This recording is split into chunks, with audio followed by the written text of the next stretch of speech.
हाँ हेलो। वो पार्ट 1 के लड़के बता रहे थे हम कि व्हाट इज़, एंड पार्ट 1 में ये पहला क्वेश्चन हमने वो भी भेज दिया है, शायद देखा वो लड़का सब।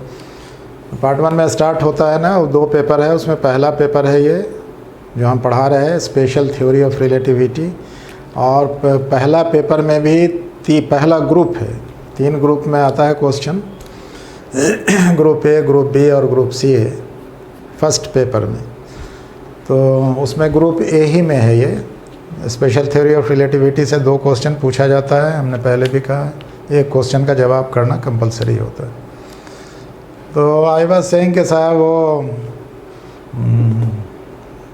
इनर्शियल फ्रेम ऑफ रेफरेंस क्या है और नॉन इनर्शियल क्या है। इनर्शियल फ्रेम ऑफ रेफरेंस हमने बताया था, वो यूज़ होता है, स्टडी किया जाता है, उस पर बेस्ड जो मैटर्स है वो कहलाता है इनर्शियल फ्रेम ऑफ रेफरेंस। वो कहलाता है जहाँ चीज़ यूनिफॉर्म वेलोसिटी से चल रही हो। फ्रेम ऑफ रेफरेंस तो समझते हैं, फ्रेम ऑफ रेफरेंस कहीं लिया जा सकता है, किसी जगह को लिया जा सकता है, किसी आदमी को लिया जा सकता है, किसी चीज़ को लिया जा सकता है। You remember frame of reference में कंफ्यूज नहीं होना कि what is frame of reference. Frame of reference is may be person, place और थिंग वेयर फ्रॉम सब मेजरमेंट्स आर मेड। कोई मेज़रमेंट अगर करना है तो उसके लिए, और वो भी डिस्टेंस का मेज़रमेंट, डिस्प्लेसमेंट का मेज़रमेंट, ये सब जो करना है तो उसके लिए फ्रेम ऑफ रेफरेंस लिया जाता है। अब वो फ्रेम ऑफ रेफरेंस अगर एक तरह से चल रहा है जिसको आपने फ्रेम ऑफ रेफरेंस माना, या रेस्ट में है, आइदर बी एट रेस्ट और in uniform motion, then that frame of reference is called inertial frame of reference. And नहीं, अगर जो फ्रेम ऑफ रेफरेंस है, फ्रेम ऑफ रेफरेंस कोई गाड़ी हो सकती, कोई मकान हो सकता, कोई जगह हो सकती, कहीं कुछ हो सकता है, अगर वो जहाँ आप हैं वो मूव कर रहा है नॉन यूनिफॉर्म वेलोसिटी से, means velocity be changing, then in that situation that frame of reference is termed as non inertial frame of reference. Non inertial, we have to study here frame inertial frame of reference, inertial not non inertial. Non inertial frame of reference जिस किताब में पढ़ाई होती उसका नाम है general theory of relativity, और inertial frame of reference जिस किताब में पढ़ाई होती है उसका नाम है special theory of relativity. Special theory of relativity पढ़ना है हम लोगों को फर्स्ट पार्ट में।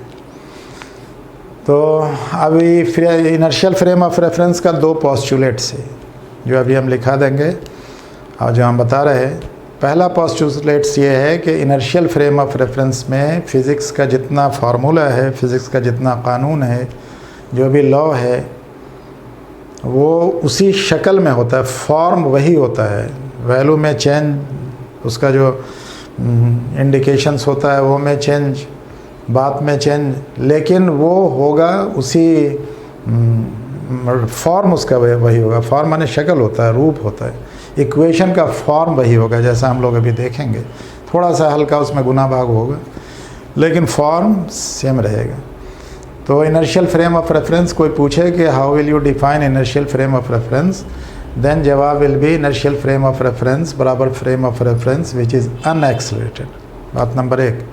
बात number 2, postulates of inertial frame of reference are, पहला फर्स्ट पोस्टुलेट कैसा, फिज़िकल इक्वेशंस जितना भी है, retain their forms, retain their forms, retain करना माने बनाए रखना उसको, retain their forms in inertial frame of reference. It is our first postulate.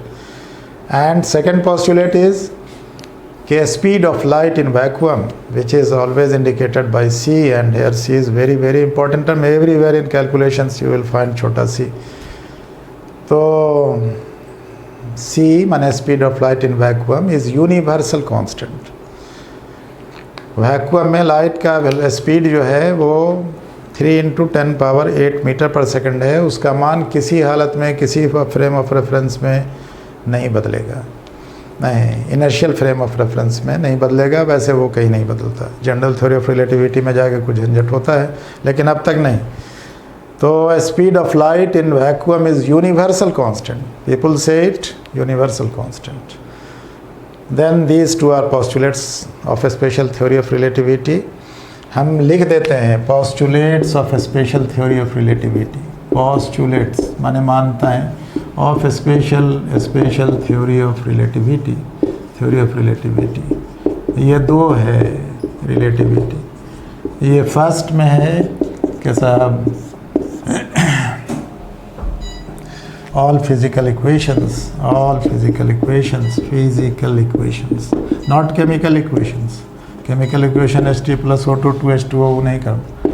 All physical equations retain their forms in inertial frame of reference. Inertial frame of reference. Inertial frame of reference को कहते भी हैं unaccelerated frame of reference. याद रखिएगा, unaccelerated frame of reference, इसी का नाम है इनर्शियल फ्रेम ऑफ रेफरेंस। पहला पोस्टुलेट। एंड सेकंड पोस्टुलेट ये है कि speed of light in vacuum, speed of light in vacuum is universal constant, that is, इसको कहते हैं छोटा c बराबर 3 × 10⁸ मीटर पर सेकंड, 3 लाख किलोमीटर पर सेकंड। सो उसको जिस इसमें बने। Okay, please you note down and then फिर हम अभी फिगर बनाएंगे।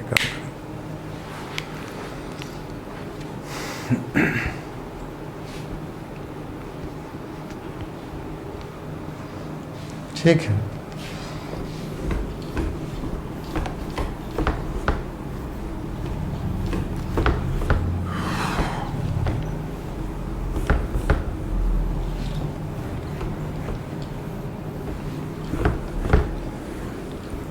Now you see, I make two frame of reference. Let's have this. This is a frame of reference. ये x-axis, y-axis,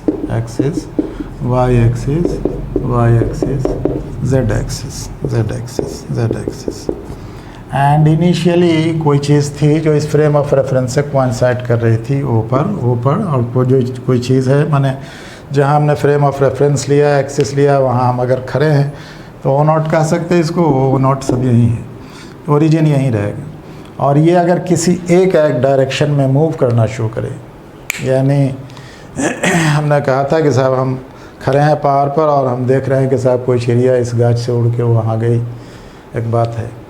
तो ऐसी हालत में उसका कुछ वेलोसिटी होगा और उसको हम एक ही डायरेक्शन में, तीनों डायरेक्शन में एक साथ नहीं किया जा सकता।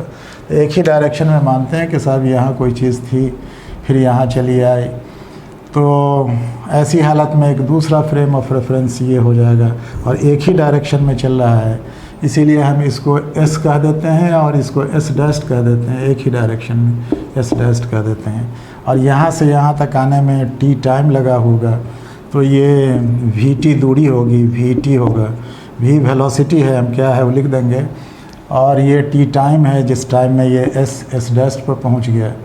तो और ये कहाँ, यहाँ कोई सिग्नल है, कोई पॉइंट है, जान लीजिए, जिसका ये इस फ्रेम ऑफ रेफरेंस में पी में इसको कह सकते हैं एक्स वाई जेड टी। देखिए यहाँ टी हमने लिखा, टी टाइम है, इसमें टाइम भी बदलेगा, फ्रेम ऑफ रेफरेंस में टाइम बदलेगा। और ये टाइम भी एक कोऑर्डिनेट है, स्पेशियल कोऑर्डिनेट्स माने space coordinate X Y Z है। और इस ये टाइम जो है that is called time coordinate. तो यहाँ से जब देखा गया था जिस टाइम में, तो यहाँ पी पॉइंट पर कोई चीज़ थी। अब ये टी टाइम के बाद यानी यहाँ जो हो गया, तो इसका कोऑर्डिनेट बदल के हो गया होगा x dashed, Y dashed, Z dashed, T dashed. नहीं, ये कोई पूछे कि साहब क्या है, तो कहिएगा कि साहब ये एक्स वाई जेड कोऑर्डिनेट था एट टाइम टी। टाइम कुछ रहा होगा, 10 बजा होगा, और उसके बाद फिर 11 बजे उसकी पोजीशन क्या है, तो ये पी डैस्ट होगा, यानी ये उसका कोऑर्डिनेट हो गया 12 बजे, X dashed, Y dashed, Z dashed, T dashed. बात ठीक। अब इसमें होगा ये कि साहब एक्स बराबर तो एक्स डैश नहीं होगा, मोशन एक ही डायरेक्शन में, किसी एक डायरेक्शन में मोशन लेते हैं, otherwise problem will become so complicated कि we can not find solution. Space में भी चलेंगे तो एक डायरेक्शन में, जहाँ जिस डायरेक्शन में चल रहे हैं उसको एक्स एक्सिस मान लेंगे और उसके परपेंडिकुलर दो साइड जो है वो वाई और जेड मानेंगे। इसमें अच्छा रिज़ल्ट आता है एक से एक। वो साहब किसी आदमी की उम्र जो है वो घट जाती है, 50 साल का आदमी वो 30 साल का हो जाएगा अगर उसको रॉकेट पे भेज दिया जाए, और माने उसको स्पेस व्हीकल जो भी होता है उस पर अगर चढ़ा दिया जाए तो उसकी उम्र कम हो जाती है, माने देखने वाले यहाँ के लिए। और फिर उसी तरह टाइम बदल जाता है, लंबाई बदल जाती है, मास बदल जाता है। मास का बदलना तो वेरी कॉमन है। देन ये चेंजेस, ये थोड़ा सुनने में और समझने में ए बिट कॉम्प्लिकेटेड है, लेकिन ठीक है और वो आसान है एंड वेरी इंटरेस्टिंग है, वेरी इंटरेस्टिंग। वो देखिएगा उसमें कुछ का कुछ होने लगता है फ्रेम ऑफ रेफरेंस के बदलने से। Then what are these, what does these figure indicate. ये एक्स एक्सिस है, वाई एक्सिस है, जेड एक्सिस है, और ये मोशन जो इसका हो रहा है ये भी वाई एक्सिस के डायरेक्शन में मोशन नहीं है यहाँ इस सिग्नल का, इस पॉइंट का। पॉइंट पर कोई चीज़ हो सकता है, स्पेसशिप हो सकता है, आदमी हो सकता है, जानवर हो सकता है, एनीथिंग में भी। तो ये टी टाइम के बाद ये इसकी ये है, हम वी टी नहीं लिखते, हम अच्छा ये समझते हैं कि साहब आप इसका वेलोसिटी यहाँ वी लिख दीजिए, इस डायरेक्शन में वेलोसिटी वी है, इससे डायरेक्शन भी पता चल जाएगा। ये एक्स डायरेक्शन में एक्स एक्सिस के लॉन्ग वेलोसिटी है, वाई एक्सिस के लॉन्ग कोई वेलोसिटी नहीं, इसीलिए ये एक्स है, ये वाई एक्सिस है, ये वाई डैस्ट इसको कह लीजिए। यहाँ एक्स भी है, एक्स भी है, एक्स डैस्ट भी है। यहाँ वाई जेड है और ये जेड है, और ये जेड बराबर जेड डैस्ट है। यहाँ जेड है, जेड बराबर जेड डैस्ट, ये जेड डैस्ट है, ये वाई डैस्ट बराबर वाई है, याद रखिएगा वाई है। माने Y axis is not changing और Z axis is not changing, लेकिन X axis is changing. X is not equal to X dash, और इस जिस डायरेक्शन में मोशन होता है हमने कहा उसी को एक्स एक्सिस मान लेंगे। अब कोई भी कहेगा कि साहब देखिए अगर ये 5 मीटर पर सेकंड है, 3 सेकंड चला तो 15 मीटर चला होगा, तो यहाँ से उसकी दूरी 15 मीटर होगी, यहाँ से इसकी दूरी, अगर यहाँ से इसकी दूरी 100 मीटर थी तो 15 मीटर चला तो 85 मीटर दूरी बचेगा, माने x माइनस वी टी होगा। अपने लोगों का कॉमन सेंस सेज कि x डैस्ट जो होगा वो होगा x minus V T. X dashed बराबर कितना होगा, x minus V T. V speed है, टी टाइम है, after time T coordinates will, after time T अगर हम कहें, आफ्टर टाइम टी ये कोऑर्डिनेट्स, ये टाइम, इसको कहते हैं एक्स वाई जेड को कहते हैं पोजीशन कोऑर्डिनेट, टी को कहते हैं टाइम कोऑर्डिनेट। पोजीशन नहीं कहा कि स्पेस कोऑर्डिनेट का दिए, space coordinate, time coordinate. After time T ये स्पेस कोऑर्डिनेट्स, स्पेस कोऑर्डिनेट्स इसको लिख सकते हैं, या स्पेस टाइम दोनों लिख लीजिए एक साथ, ज़्यादा लिखने की क्या ज़रूरत। स्पेस टाइम कोऑर्डिनेट्स, ये पूरा मैथमेटिकल क्वेश्चन है, लैंग्वेज बहुत नहीं लिखना। और एक्स डैस्ट बराबर इतना, वाई डैस्ट बराबर वाई होगा, जेड डैस्ट बराबर जेड होगा, टी डैस्ट बराबर हम मान लेते हैं क्या होगा। अच्छा यहाँ भी एक्स डैस्ट बराबर एक्स माइनस वी टी होता, कॉमन सेंस है, लेकिन होगा नहीं, इसमें किसी से गुना हो जाएगा, हम इसको अल्फ़ा से मल्टीप्लाई कर देते हैं, कहते हैं ये अल्फ़ा हो गया। ये टी डैस्ट बराबर इसमें भी बदल जाएगा, ये इसको कहेंगे beta T plus gamma X कुछ होगा, टाइम की वजह से भी चेंज और इसकी वजह से भी चेंज, ये मान लेंगे। हेयर अल्फ़ा बीटा गामा ये सब जो है ये अननोन कॉन्स्टेंट्स है, जो निकालेंगे हम लोग, अभी नहीं जानते, अभी फ़िलहाल we don't know alpha beta gamma और अननोन कॉन्स्टेंट्स। ये फिगर और ये इतनी बात यू मस्ट नोट पहले, उसके बाद there after we will start calculation. Okay ठीक है।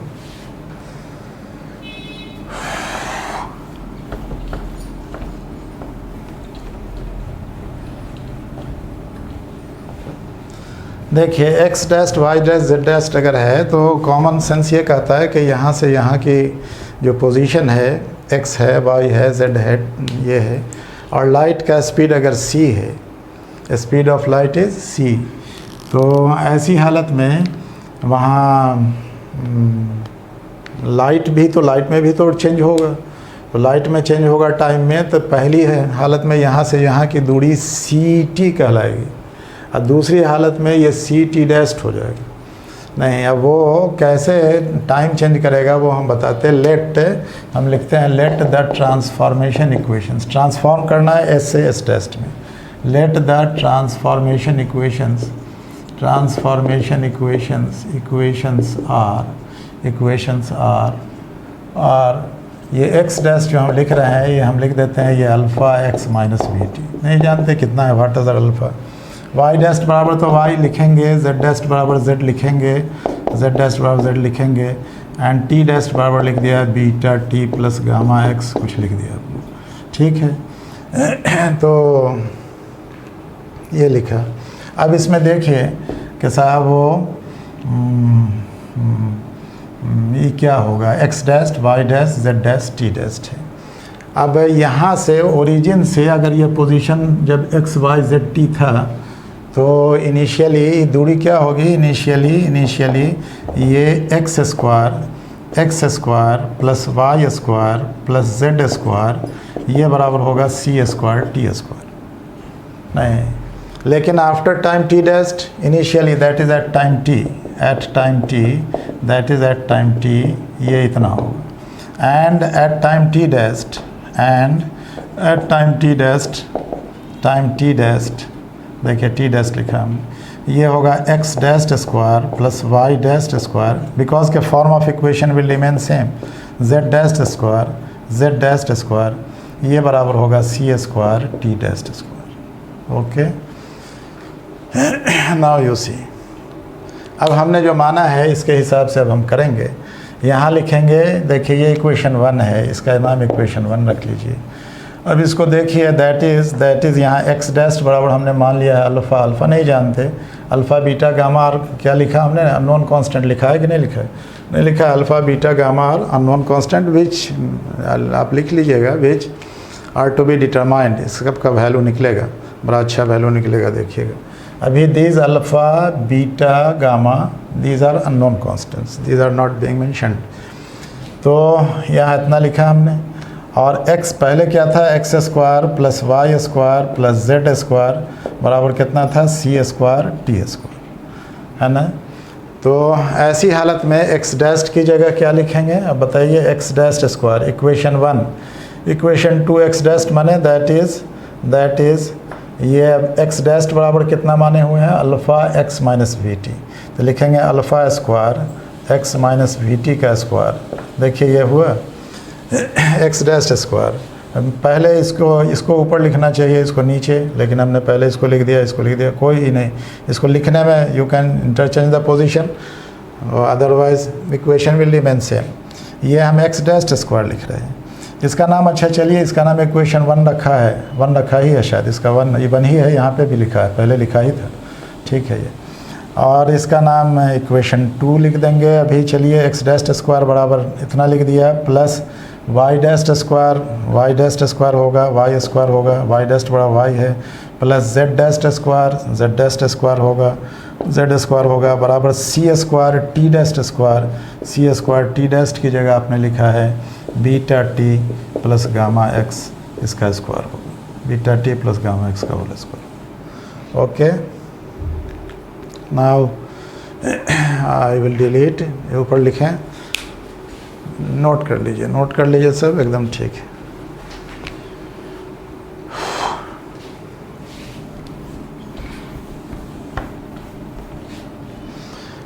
ये बराबर हो गया, यहाँ से चले आइए, दैट इज़ ये हो गया, देखिए अल्फ़ा स्क्वायर हुआ, एक्स स्क्वायर होगा plus we square T square होगा, तो ये alpha square x square plus कितना v square T square minus 2x we t, ये होगा ना 2x वी टी, ये हो गया a माइनस बी का whole square, a square plus B square minus 2ab, ठीक है, plus Y square plus Z square ये बराबर सी स्क्वायर, और यहाँ टी डैस्ट स्क्वायर है, T dashed square T dashed बराबर कितना माना है, टी डैस्ट बराबर माने हुए हैं पहले beta T plus gamma x, तो c square beta T plus gamma x, यानी ये बीटा टी डैस्ट बराबर है beta T plus gamma x का होल स्क्वायर, वही ना, beta T plus gamma x का होल स्क्वायर, इतना है।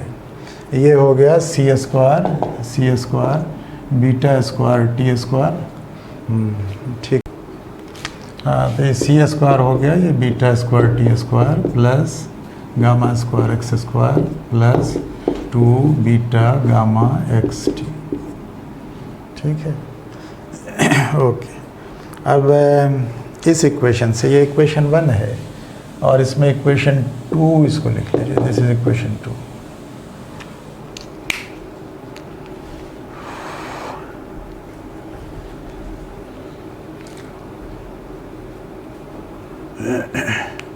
Now equation 1 and 2 में let us collect coefficients of x square। x square का कोफिशिएंट यहाँ क्या है, यहाँ क्या है, यहाँ x स्क्वायर है और यहाँ है अल्फ़ा स्क्वायर एक्स स्क्वायर, और यहाँ पर भी है c square gamma square x square. इसका मतलब हम लिखेंगे यहाँ x स्क्वायर है और यहाँ इक्वेशन 1 में यहाँ alpha square plus C square gamma square है। यहाँ एक्स स्क्वायर का कोफिशिएंट 1 है और यहाँ इसका कोफिशिएंट है alpha square plus C square gamma square. तो सी स्क्वायर गामा स्क्वायर बराबर 1 हम लिखेंगे। ये alpha square plus C square, ये सी स्क्वायर गामा स्क्वायर इस साइड है, इधर अगर आवेगा तो ये तो माइनस हो जाएगा ना। इसको ऐसे भी लिख सकते हैं, देखिए, हालांकि ये ठीक है, एक्स स्क्वायर यहाँ अल्फ़ा स्क्वायर में है और यहाँ एक्स स्क्वायर सी स्क्वायर गामा स्क्वायर में है। तो ये alpha square minus c square gamma square ये बराबर होगा कितना, इसके साथ कंपेयर करिए तब। इसका एक्स स्क्वायर का कोफिशिएंट कितना है 1, और यहाँ कितना होगा एक्स स्क्वायर का coefficient c alpha square minus c square gamma square. हम लिखेंगे collecting coefficients of x, y, z and t भी इन इक्वेशंस कौन in equations 1 and 2 we get क्या मिलेगा, सो देखिए, इसको मिटा दें।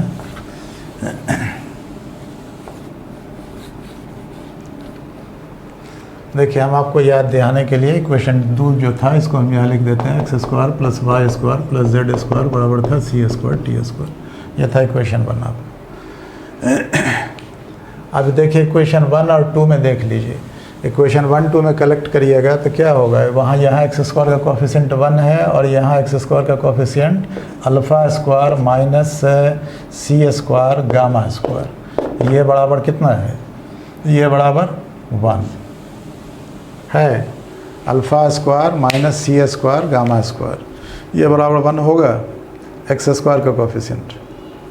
अगर इसको इस इक्वेशन से कंपेयर करें तो यहाँ इसका कोफिशिएंट कितना है, 1 है जी, और इसका यहाँ कोफिशिएंट कितना है, alpha square minus c square gamma square, इसलिए कि इधर लाएंगे तो माइनस हो जाएगा।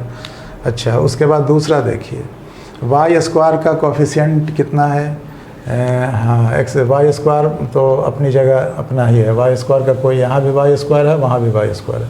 देखिए वाई स्क्वायर यहाँ भी है और वाई स्क्वायर कहाँ पर था, यहाँ भी है वो, हाँ ये ठीक है। वाई स्क्वायर का कोफिशिएंट 1 है, वाई तो वाई डैश के बराबर है, उसमें तो कहीं कोई झंझट है नहीं, जेड बराबर जेड डैश है तो उसमें कोई झंझट नहीं, इसलिए ये कितना हो गया, X dash square plus Y dash square plus Z dash है ना जी। यहाँ था ना, अरे एक्स डैश बराबर एक्स हो गया ना, एक्स डैश बराबर एक्स है, यहाँ था ना X square plus Y square plus Z square, बाद में किया है X dash square plus Y dash square plus Z dash square बराबर सी स्क्वायर टी डैश स्क्वायर, ये किया हुआ। तो एक्स डैश बराबर एक्स है, उसमें पहले भी लिखा है, एग्जम्पशंस में है, पोस्टुलेट्स में। उसके बाद क्या है, सो देखिए ये किसका कोफिशिएंट ये किया जी, कौन चीज़ का कोफिशिएंट कलेक्ट किया है यहाँ अपने लोग, अभी किया है ये, अब इसको फिगर मिटा भी दें तो काम चलेगा, देयर इज़ नो परेशानी, समझाना ऑलरेडी नोटेड है। अब इसमें देखिए कि साहब इसका कोफिशिएंट कितना है, वाई स्क्वायर का तो 1 है, उसको छोड़िए, इसमें टी स्क्वायर का कोफिशिएंट क्या क्या है और 2xt का क्या है। ठीक है, इक्वेशन ठीक था अपने लोगों का। Our equation is our equation क्या था जी, 1 and 2, our equations 1 and 2. Again you see के equation was x square plus Y square plus Z square बराबर सी स्क्वायर टी स्क्वायर था ना, c square T square. This was equation 1. And please see carefully, x dashed square plus y dashed square plus z dashed square बराबर सी square T dashed square. This was equation 2. तो and we know that is so using transformation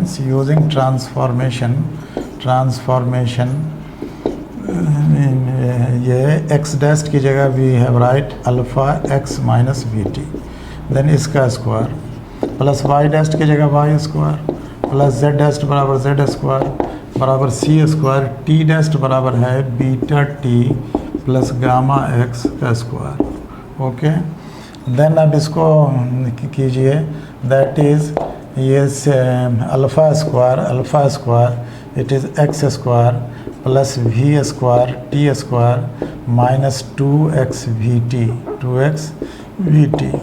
plus Y square plus Z square बराबर सी square, ये beta square T square plus gamma square x square plus 2 beta gamma xt. Okay, now you see that is how can we write, इसको हम इधर अगर ले आए सब, तो ये alpha square x square plus we square T square, ठीक है, alpha square x square minus gamma square, यहाँ c square gamma square x square भी हो जाएगा. ये alpha square x square minus c square gamma square x square लिखें, उससे अच्छा ये लिख दें डायरेक्ट ही, alpha square minus c square gamma square है ये, गामा स्क्वायर एक्स स्क्वायर लिख दिया. प्लस यहाँ से देखिए एक्स स्क्वायर का काम फिनिश, प्लस ये वी स्क्वायर टी स्क्वायर देखिए यहाँ टी स्क्वायर है यहाँ पे, तो यहाँ टी स्क्वायर लिखेंगे अल्फ़ा स्क्वायर वी स्क्वायर और यहाँ minus c square beta square T square. अच्छा, टी स्क्वायर तो चूँकि बाद में है टी डैस्ट का वैल्यू, तो इसको अभी नहीं लिखा जाए, इसको बाद में लिखा जाए. अच्छा, ये 2xt देखिए, यहाँ एक जो है यहाँ अल्फ़ा ये है प्लस ऐसा लिखेंगे या माइनस ही लिख लीजिए यहाँ, इसको इधर ये भी माइनस हो जाएगा. ये 2x वी और यहाँ है 2x beta gamma T, 2xt यहाँ भी है 2xt यहाँ भी है और 2xt यहाँ भी है, तो इसको हम माइनस 2xt कॉमन ले लेते हैं. 2xt कॉमन ले लिया, यहाँ हो गया अल्फ़ा स्क्वायर भी बचा है, 2xt कॉमन ले लिया, माइनस हो गया, ठीक. अब इसको इधर ले आवेंगे तो 2xt को तो छोड़ देंगे और ये बीटा गामा होगा, तो ये minus c square beta gamma होगा, माइनस नहीं होगा, ये प्लस होगा. तो ये कैसे, ये माइनस इधर आके होगा, लेकिन यहाँ माइनस जब हमने कॉमन ले लिया तो ये कितना हो जाएगा, ये 2xt है, यहाँ क्लियर रहना चाहिए 2xt. तो यहाँ ये कितना हो गया, अल्फ़ा स्क्वायर भी plus C square beta gamma, ये टर्म हो गया. उसके बाद बचा क्या, अब ये बी स्क्वायर टी स्क्वायर बचा है, ये बराबर हो गया c square b square T square, इसको ऐसे ही छोड़ दिए. देखिए ये ठीक है, y square plus Z square यहाँ भी था, plus Y square plus Z square यहाँ है, जैसे है वैसे. अब इस इक्वेशन के साथ इसको कंपेयर करिए, ये 2 का एक्सपेंशन है ये इक्वेशन. तो इसमें देखिए कि साहब 1 और 2 में इसका मान इक्वेशन 3 मान लीजिए, इक्वेशन 3, और तब लिखिए कि साहब वो कंपेयरिंग इक्वेशन 2 और 3. तो यहाँ 2 और 3 नहीं, 1 और 3. तो यहाँ एक्स स्क्वायर का क्या है कोफिशिएंट 1, यहाँ एक्स स्क्वायर का कोफिशिएंट क्या है alpha square minus c square gamma square. यहाँ 2xt का कोफिशिएंट कहाँ है, कुछ नहीं है, यहाँ है ही नहीं ये term. So this term will be 0, ये टर्म विल बी 0. अच्छा जेड स्क्वायर जैसे है तो जेड स्क्वायर तो है ही अपनी जगह, यहाँ वाई स्क्वायर जेड स्क्वायर है, इसका कोफिशिएंट 1 1, ये y square Z square no matter. इधर है सी स्क्वायर टी स्क्वायर, इधर है c square beta square T square, तो इसका मतलब कि सी स्क्वायर बीटा स्क्वायर, अच्छा एक टी स्क्वायर और यहाँ पे है, देखिए यहाँ पे 2xt और प्लस यहाँ वी स्क्वायर टी स्क्वायर था ना, ये वी स्क्वायर टी स्क्वायर था, alpha square we square T square भी था, माइनस 2xt अल्फ़ा स्क्वायर, इसको छोड़ दिया है शायद अपने लोग, ये यहाँ पर ये भी होगा alpha square we square T square, यहाँ भी है alpha square we square T square, इस साइड भी है, ये यहाँ टी स्क्वायर वाला यहाँ है c square b square T square, और ये टी यहाँ छूट गया था इससे, ये इसका काम छूट गया। देखिए सबको चेक कर लीजिए, alpha square x square minus c square gamma square x square minus c square gamma square x square, इधर आके हो गया एक्स स्क्वायर का दोनों हो गया। अच्छा वी स्क्वायर टी स्क्वायर में alpha square we square T square है यहाँ, और यहाँ है सी स्क्वायर बीटा स्क्वायर, तो सी स्क्वायर बीटा स्क्वायर यहाँ लिखना पड़ेगा, alpha square we square T square, और यहाँ ये लिखना पड़ेगा 2xt का कोफिशिएंट देख लीजिए, y का इसके करने की कोई ज़रूरत नहीं है, यहाँ ये 2xt है ना, यहाँ minus 2x we T alpha square है, और यहाँ है 2x beta gamma T C square, तो हमने लिख दिया यहाँ माइनस इधर कॉमन ले लिया, तो ये हो गया कितना अल्फ़ा स्क्वायर भी ओके, और plus C square beta gamma हो गया 2xt का, और plus Y square Z square तो जैसे है, और बचा क्या ये टी स्क्वायर वाला, तो टी स्क्वायर वाला बचा तो ये कितना हो गया, टी स्क्वायर का कोफिशिएंट है c square b square T square, तो यहाँ सी स्क्वायर बी स्क्वायर है, और यहाँ टी स्क्वायर का कोफिशिएंट कितना है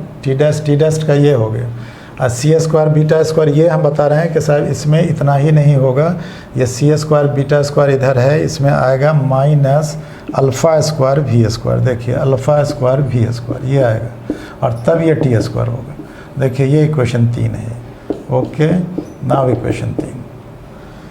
अब इस 3 को 1 से कंपेयर करिए, तो 3 को 1 से कंपेयर करिएगा तो यहाँ कितना है, x का कोफिशिएंट कितना है 1, और यहाँ कितना है alpha square minus c square gamma square, तो हम लिखेंगे कंपेयरिंग इक्वेशंस 1 and 3, 1 और 3 को कंपेयर करिए, यहाँ भी T square R H S में है, यहाँ वाई स्क्वायर जेड स्क्वायर है, यहाँ भी वाई स्क्वायर जेड स्क्वायर था है, हम लिख दें यहाँ लिखा हुआ है, तो उससे कोई फ़र्क पड़ेगा नहीं, चूँकि इसीलिए हम पसंद नहीं करते लिखना, लेकिन चलिए लिख दिए इक्वेशन 1 2 3 देख लीजिए। अब इसको कंपेयर करिए, देखिए एक्स स्क्वायर का कोफिशिएंट यहाँ इतना है, एक्स स्क्वायर का कोफिशिएंट यहाँ 1 है, हम लिखेंगे alpha square minus c square gamma square बराबर 1, ये लिख देंगे हम। अच्छा इसका कोफिशिएंट 2xt यहाँ है ही नहीं, तो इसको हम लिख देंगे अल्फ़ा स्क्वायर भी plus C square beta gamma ये बराबर 0, ये लिख दिया हमने। अच्छा उसके बाद वाई स्क्वायर यहाँ भी है, वाई स्क्वायर वहाँ भी है, कोई झंझट नहीं है। जेड स्क्वायर यहाँ भी हमने लिख दिया है, जेड स्क्वायर यहाँ भी है, कोई झंझट नहीं। और आर एच एस में देखिए टी स्क्वायर का यहाँ कोफिशिएंट सी स्क्वायर है, और यहाँ c square beta square minus alpha square we square, तो हम लिखेंगे c square beta square minus alpha square we square, ये बराबर कितना लिखेंगे सी स्क्वायर, ये बराबर सी स्क्वायर। ओके ये इक्वेशन ए याद रखिए, ये इक्वेशन बी याद रखिए, ये इक्वेशन सी या 1 2 ए बी, तो सी यहाँ भी लिखा है, सी में झंझट हो जाएगा, इसलिए हटाइए इसको, ए बी सी बड़का ए लिख लीजिए, कैपिटल ए लिख लीजिए इसको, write it capital A, write it capital B and write it capital C, ठीक है।